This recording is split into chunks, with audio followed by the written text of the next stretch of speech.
মুর্শিদাবাদের বেলডাঙ্গা ছবি দেখাবো আপনাদের। আপনারা জানেন গতকাল উত্তপ্ত হয়ে ওঠে বেলডাঙ্গা, আজ সকাল থেকে ফের একবার উত্তপ্ত হয়ে ওঠে বেলডাঙ্গায়। প্রতিবাদের নামে চলে নৈরাজ্য, জাতীয় সড়কে বিক্ষোভের নামে তাণ্ডব, ঢিলছোড়া দূরত্বে বেলডাঙ্গা থানা এবং অশান্ত বেলডাঙ্গায় অবশেষে অ্যাকশন। সকাল থেকেই তাণ্ডব, দুপুরে গেল পুলিশ।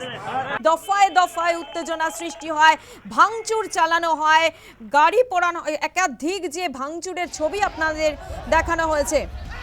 সকাল থেকেই তাণ্ডব, তারপরে দুপুরে পুলিশ অ্যাকশন নিল। এই ঘটনা নিয়ে পুলিশ সুপার বেলডাঙ্গার কি বলছেন শোনাবো। কালকে আমরা অনেকটা কথা বলেছি, অনেকটা ঝাড়জোড়কে কথা বলেছি, লেকিন সব জিনিসে না একটা একটাই থাকে, মানে একটা লিমিট থেকে আমরা ওকে বরদাস্ত করতে পারবো না। কিছু অবরোধ হয়েছিল রাস্তার, আর কিছু পাঁচরাহা মোড়ের রেল অবরোধ হয়েছিল। আমরা ওখানে এসে লাঠি চার্জ করে, বড়মা মোড় আগে ছিল, বড়মা মোড় আমরা ক্লিয়ার করলাম, তারপর পাঁচরাহা মোড় ক্লিয়ার করলাম।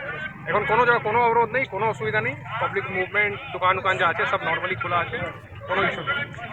আপনাদের শোনাবো, মালদহে সভা করতে গিয়ে প্রধানমন্ত্রী নরেন্দ্র মোদী বেলডাঙ্গা নিয়ে রাজ্য সরকারকে আক্রমণ করেছেন। কি বলেছেন তিনি শোনাবো।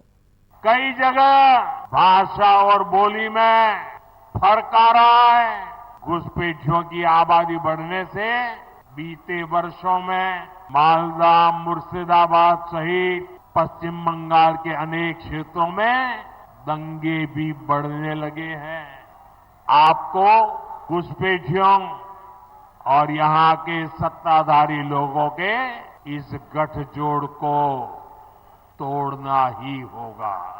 ফের উত্তপ্ত মুর্শিদাবাদের বেলডাঙ্গা, গতকালের পর ফের অশান্ত বেলডাঙ্গা। বেলডাঙ্গায় ফের অবরুদ্ধ জাতীয় সড়ক, ফের নতুন করে রেলপথ অবরোধ করা হয়। আপনারা জানেন যে ছবি আপনাদের সকাল থেকেই দেখানো হয়েছে।